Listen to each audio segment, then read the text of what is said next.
Let us all pray. Dearest Heavenly Father, our great God and Savior, dearest Jesus Christ, through the first prayer of our dearly beloved and honorable pastor, evangelist, out all demons of hindrances, doubts, and unbeliefs cast out in the name of our dearest Jesus. Amen and amen. And remember the blessed teachings, the blessed preachings of our dearly beloved and honorable Pastor Evangelist Wildy Estrada Almeida and our beloved and honorable Assistant Pastor Lina C. Almeida. To the beloved children, beloved Almeida family, we greet you in the name of our dearest Jesus. Our beloved preachers, beloved workers, beloved brethren, and to all beloved visitors, welcome to the royal family of God. Amen and amen. Praise the Lord. Mga minmal, ito na po at nalalapit na naman na celebrate natin ang Kapaskuhan. Pero ating alalahanin na ang Diyos, siya ang unang umibig sa atin. Kaya yung unang pag-ibig natin, huwag tayo makakalimot. Habang tumatagal, nagkakaedad, yung first love natin, huwag nating kalilimutan. Dahil sabi ng banal na kasulatan, ang Biblia po ang naghayag, love came down to save us all. To save us all. From the book of 1 John chapter 4 verse 19, atin pong basahin. The first book of John chapter 4 verse 19. We love Him because He first loved us.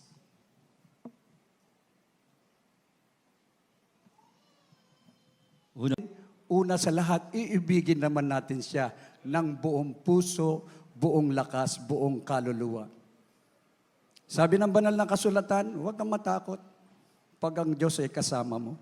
Sabi nga, walang takot sa pag-ibig, kundi ang sakdal na pag-ibig ay nagpapalayas ng takot, sapagkat ang takot ay may kaparusahan at ang natatakot ay hindi pa pinasasakdal ng pag-ibig. Kung sinasabi mo ang sinuman, ako'y umiibig sa Diyos at napuput naman sa kanyang kapatid ay sinungaling siya. Sapagkat hindi umiibig sa kanyang kapatid na kanyang nakita, ay papaanong makaiibig ka sa Diyos na hindi nakita? Lahat magsabing, praise the Lord. At ang utos na ito ay mula sa Kanya, na nasa atin, na ang umiibig sa Diyos ay dapat umibig sa kanyang kapatid. Lahat magsabing, praise the Lord. Diyos, mga minamahal ko, dahil totoo, na bagamat siya'y Diyos, nagkatawang tao siya, ipinanganak sa pasabsaban na siya nating isi-celebrate. Ganon ang pag-ibig ng Diyos. Mga minamahal ko, na bagamat siya'y mayaman, siya'y nagpakadukha upang tayo ay yumaman. Lahat magsabing praise the Lord. From the book of Luke chapter 1 verse 78, atin pong basahin. The Gospel according to St. Luke chapter 1 verse 78. Through the tender mercy of our God, whereby the day spring from on high hath visited us.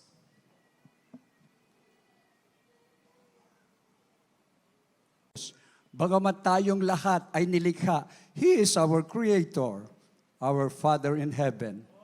Ngunit nakita niya, simula pa sa ating mga magulang, ninuno, si Eva at si Abdan, doon po nag-umpisa ang kasalanan. Kaya nga, for the wages of sin is death. But, up hanggang kasalukuyan, the gift of God is eternal life through Jesus Christ. Ito yung regalo ng ating pinakamamahal na Panginoon, ang pagbubukang liwayway, buhat sa kaitaasan ay dadalaw sa atin. Hindi lang dadalaw sa atin. Bagamat siya ipinanganak sa pasabsaban, siya po, mga minamahal ko, hindi lang para dalawin tayo. Ililigtas tayo, kaya pagdating ng Holy Week, we always remember, para sa atin, araw-araw, inaalala natin ang kabutihan ng ating mahal na Panginoon upang maunawaan natin ang kaligtasan, mga minamahal ko, upang sa kadiliman tayo'y dadalhin sa kaliwanagan, ang daan patungo sa buhay na walang hanggan ay sa ating pinakamamahal na Panginoong Hesus. Atin pong ang sinabi po, mga minamahal ko, sa 77, mga minamahal ko, aking basahin na lang po, upang maipakilala ang kaligtasan sa kanyang bayan sa pagpapatawad ng kanilang kasalanan. 79, upang liwanagan ang nangakalugmok sa kadiliman at sa lilim ng kamatayan. Lahat magsabing, praise the Lord, mga minamahal ko. Salvation is the greatest matter of importance. Kaya nga ito, going 50 years na tayo, mga minamahal ko, ang ating dearly beloved parents in the Lord ay nasa langit. Nakatunghay sila, mga minamahal ko. Ibig sabihin, yung kapangyarihan ng Diyos nagmumula sa malayong lugar, inaabot tayong lahat. Kaya araw-araw sa atin talagang masaya tayo dahil physically we were so much blessed, materially, higit sa lahat, spiritually. Yung sigurado ka sa buhay na wala hanggan, sa mamatay sa mabuhay, langit ang ating pupuntahan. Maliwanag po sa sikat ng araw na ang ating pinakamamahal na Panginoon ay lubos na umibig sa atin. Ang sabi ka, ito'y dapat, memory verse ng bawat isa, dapat maunawaan nila. For God so loved the world that He gave His only begotten Son, whosoever believeth in Him should not perish but have everlasting life. Hindi ka raw mapapahamak dito pa lang sa mundo. Huwag mong intindihin kung tumataas na. Marami nang nagaganap na talagang antas ng pagkapahamak, mga minamahal ko. Huwag nating katakutan ang mga magaganap pang kasamaan dahil nakasulat na yan sa Biblia. Pero napatunayan natin sa mga buhay na patotoo na ang pangako ng Diyos pag ikaw ay sumampalataya at nabautismuhan, malinaw na malinaw ang kaligtasan. Ahas, mga minamahal, hindi nagtagumpay.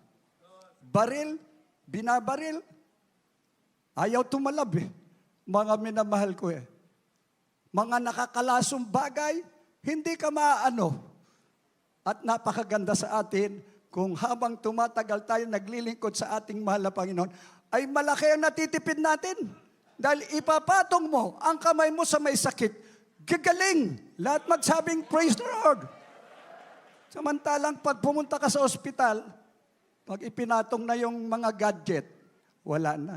Bawat patong po nun, may presyo. Bawat may ikinakabit pa. Kaya ginawa ng ating mga kapatid, wala nang magawa. Takasan ko na lang to. Actually, bawal yun. Huwag gagawin hanggang maaari. Pero, yung leading ng Holy Spirit, mga minamahal ko, iwanan mo yung ospital. Talagang magagalit yung doktor. Tapos, schedule ka na for operation. O, dala-dala niya yung bato. Ito ang katibayan na ang Diyos sa Jesus Miracle Crusade ay totoong nagpapagaling. Kaya nga mga minahal, sa bawat isa sa atin, nasa atin na ang kaligtasan. Yung pagalingin ang karamdaman mo, baguhin ang buhay mo, ito yung prueba at ebidensya na para sa atin, ang diwa ng Kapaskuhan ay totoo, mga minamahal ko. Pinagpala tayo ng ating mahal na Panginoon. Kaya laging huling binabanggit ng ating mga nagpapatotoo, sino hindi maglilingkod sa Diyos? Ibig sabihin, magpapatuloy tayo sa paglilingkod sa ating mahal na Panginoon, anumang taon, anumang edad, anuman ang kalalagyan natin, habang tumatagal, dapat tumataas ang ating pananampalataya, iniibig nating lubos ang ating pinakamamahal na Panginoong Hesus. Dahil iniwan tayo ng ating dearly beloved parents in the Lord. Dahil alam nila na tayo ay matatag. Lahat magsabing, praise the Lord. Ikaw ang sasagot niyan kung ikaw ay matatag na. Kaya pa ikaw na dumadalo, ikaw na ang pinakamapalad. Dahil ang iyong pananampalataya, tumataas ng tumataas. Angkinin mo yung kayamanan sa mundong ito, yung kasayahan sa mundong ito. Ngunit kung wala naman sa iyo ang ating mahal na Panginoon, pwede may deklara, you take the whole world, but give me Jesus. Palakpakan natin ang ating mahal na Panginoon. Unang pag-ibig, unang umibig ang ating mahal na Panginoon. Ngayon, may papangako mo ba? Yung unang first love mo sa ating mahal na Panginoon, huwag nating baliwalain. Yung iba, binaliwala. Anong nangyari? Dumating ang paalala. Dumating ang pagsubok, mga minamahal ko. Ngunit kinahabagan pa rin ang ating mahal na Panginoon. Bakit? May nananalangin. Mga minal sa pag-aayuno, pagsusumamo, walang ginawa kundi magpuri sa Diyos, pasalamatan ang tao ng Diyos, mga minamahal ko. The man of God, siya po ang naging susi upang tayong lahat ay lalong maging matatag. Yung mga nanlalamig, lalong nagiging on fire. Unang pag-ibig, ibinabalik. Yung mga nagbabakir, mga minamahal ko, binaril dun sa hindi mananampalataya, patay. Pagdating sa kanila, pinagbabaril sila, silang magbayaw. Anong nangyari? Baliwala eh. Hindi pumuputok yung baril. Hindi po tsamba yun. Dahil nung ipinutok yung baril, pumutok nga, pero hindi sa kanila tumama. Lahat magsabing, praise the Lord. Yung bala mismo, yung baril mismo, hindi nagtagumpay. Ibig sabihin, ang pangako ng Diyos sa Isaiah 54:17, walang armas na magtatagumpay kung ang katwiran ng Diyos ay sumasayo. Anong katakutan mo sa nuclear war? You don't have to worry. God is always with us. God is a jealous God. Kaya kailangan, mga minal, upang hindi magalit ang ating mahal na Panginoon, huwag nating iiwan ang unang pag-ibig para sa ating mahal na Panginoon. From the book of Revelation, chapter 2, verse 4 and 5. Atin pong basahin. The book of Revelation, chapter 2, verses 4 and 5. Nevertheless, I have somewhat against thee, because thou hast left thy first love. Remember, therefore, from whence thou art fallen, and repent, and do the first works, or else I will come unto thee quickly, and will remove the candlestick out of its place, except thou repent.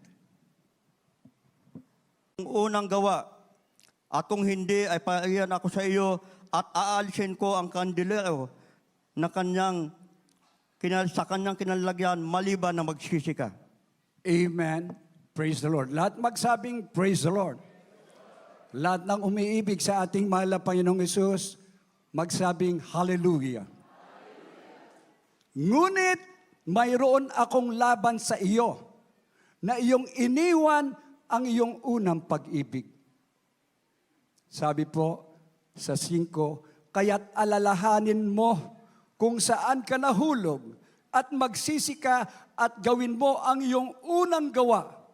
O kung hindi, paririyan ako sa iyo at aalisin ko ang iyong kandileryo sa kanyang kinalalagyan maliban na magsisi ka. Repent now therefore. Mga minamahal ko, pag inumpisahan mo, unang umibig siya, ibinigay mo ang unang pag-ibig mo sa ating mahal na Panginoon, huwag kang tatalikod. Huwag mong iiwanan, mga minamahal ko. Hindi po pwede yan. 3 times a week akong dumadalo nung una pa lang. Humahayo ako, nagtatapat ako, lahat ginagawa ko. Pero nung dumadami na yung pagpapala, yumayaman na, very busy ako. Pwede ng Sunday Christian, pwede ng anniversary Christian, naipon yon. Yung pagkukulang mo sa ating mahal na Panginoon ay tagang lumalala na. Iniwan mo na ang una mong pag-ibig. Pababayaan ka ng ating mahal na Panginoon. Ipahintulot niya na kung gaano kalaki ang mga tinatanggap mong pagpapala, dito lang yan sa mundo eh. Doon ka nakatingin eh. Darating din sa iyo yung tinatawag na paalala ng ating mahal na Panginoon. Kaya pag nagkaroon tayo ng karamdaman at lumayo na tayo sa ating mahal na Panginoon, natural po yun. Lalayo rin ang pagpapala. Hindi tayo pakikinggan ng Diyos. Ngunit bakit? Bakit nga ba nakatayo pa rin tayo dito? sa ating panalangin through the prayer ng ating dearly beloved parents in the Lord. Totoo po, kung ating panalangin, hindi aabot sa langit. Ngunit, somebody is praying for us. Ang ating beloved pastor, ngayon, tila hindi mo na maiangat ang iyong kamay. Mga minamahal ko, with all your heart, with all your strength, kung paano ang ating dearly beloved parents in the Lord, paano sila magpuri the beloved children. Iyan ang natutunan nila sa magitan ng pamantayan kay Haring David. 7 times a day, I praise the Lord. Walang ginawa kundi magpuri sa ating mahal na Panginoon. Yung mga kahinaan niya, pinapawi ng ating mahal na Panginoon. Kaya nga sinasabi ng banal na kasulatan, may kasabihan nga, first love never die. Kailangan natin yon. Huwag mawawala. Mga minamahal, kaya alalahanin natin, pagsisihan natin, kung ano ang pagkukulang natin sa ating mahal na Panginoon. In Christ Jesus, we are complete. Kailan nagkulang ang Diyos sa atin? God has always time for us. Pag dumating ang problema, karamdaman, nandyan ang mga sakuna, kahit sa biglaang pagkakataon, pag ikaw ay nakapagsisi sa pangalan ni Jesus, nandun ang kaligtasan. Hindi niya tayo nakakalimutan, mga minamahal ko. God has always time for us. The question, do you have time for God? Yan ang pamantayan natin. Give it all to our dearest Jesus. Dahil kung tayo'y magpabaya. Sa banal na ubasan ng ating mahal na Panginoon, lahat magsabing, praise the Lord. At huwag tayong maging kampante. Ay, hindi bale, saka na lang. Easy go luck. No, mga minamahal ko. Isipin natin lagi ang ibinibilin at ipinapangaral ng ating dearly beloved pastor and the beloved family. Ngayon, anytime from now, babalik ang ating mahal na Panginoon. At least, naghahanda ka. Baka maiwan. Nakakalungkot. At isang karimarimarim na bagay, yung ikaw ay maiwan sa pagdagit ng mga banal. Lahat magsabing, praise the Lord. Kaya mapapalad po tayo. We are called and chosen by our loving God, mga minamahal ko. Kaya nga, kung saan ang panambahan, anumang schedule, anumang lagay, anumang lugar, anywhere, any place, we will praise our loving God, dearest Jesus Christ. Bagamat abala yung mga kababayan natin, kaya heavy traffic puro mga Christmas party. Pero sa atin, ang pupuntahan natin, ang ating banal na gawain dahil dito mararamdaman natin ang diwa ng pagpapahalaga ng panahon na ito. Siya ang nagmahal sa atin. Sa ating huling talata, from the book of Psalms, chapter 65, verse 4, atin pong basahin. The book of Psalm, chapter 65, verse 4. Blessed is the man whom thou choosest, and causest to approach unto thee, that he may dwell in thy courts. We shall be satisfied. Pili at pinalalapit mo sa iyo, upang siya makatahan sa iyong mga kalooban, kami mga sisihan sa kabutihan ng iyong bahay, ng iyong banal na templo. Amen. Amen. Praise the Lord. Lahat magsabing praise the Lord. Purihin ang ating dakilang Diyos. Mapalad ang tao na iyong pinili. Maraming tinawag, kaya lang hindi pinili Pero ikaw na nakatayo, ikaw na narito, maging sa ating live webcast viewers, sa lahat, sa buong mundo, mga minamahal ko, ang sabi po, pinalalapit mo sa iyo upang makatahan sa iyong looban. Kami ay mga sisihan sa kabutihan ng iyong bahay, ng iyong banal na templo. Mga minamahal ko, mararamdaman mo ang tunay na diwa ng Kapaskuhan. Kaya nga tinawag tayong Christian. Tayo ang pinakamapala dahil nasa atin yung tunay na pagdiriwang. Nararamdaman natin ang tunay na pag-ibig sa ating mahal na Panginoon at sa ating mga kapwa. For almost 50 years. Grabe po ang sakripisyo ng dearly beloved pastor and dearly beloved assistant pastor and the beloved family. Kaya nga mga minamahal, siya ang unang umibig sa atin. Nung tinawag ka, naramdaman mo na ikaw ay lubos na umiibig sa ating mahal na Panginoon. Yun ang dapat hindi magbago, mga minamahal ko. Habang tumatagal ka, ibigay mo ang lahat sa ating mahal na Panginoon. Idadagdag na lang, bonus na lang yung mga bagay. Kaya marinig mo mga buhay na patotoo. May bahay na, may sasakyan pa. Pero ang pinakamaganda, merong langit na nag-aantay sa atin, ang buhay na walang hanggan. Lahat magsabing, praise the Lord. Unang pag-ibig mo, ikaw ang makasasagot niyan. Kung nagkukulang ka ng lalamig, pwede mong ibalik. Huwag ka lang lumayo. Dahil ang Diyos, lagi niyang inihabilin, lumapit kayo sa akin. Hindi niya sabing lumayo tayo. Pag sinabing lumayo ka sa akin, ikaw ngayon ay isang tampalasan na. Pero tayo na narito, covered ng prayer ng ating dearly beloved pastor. Totoo po, minsan tayo'y nadadapa, minsan tayo'y natitisod, ngunit through the prayer ng man of God, nakatayo pa rin tayo dahil inibig tayo ng ating pinakamamahal na Panginoon Jesus.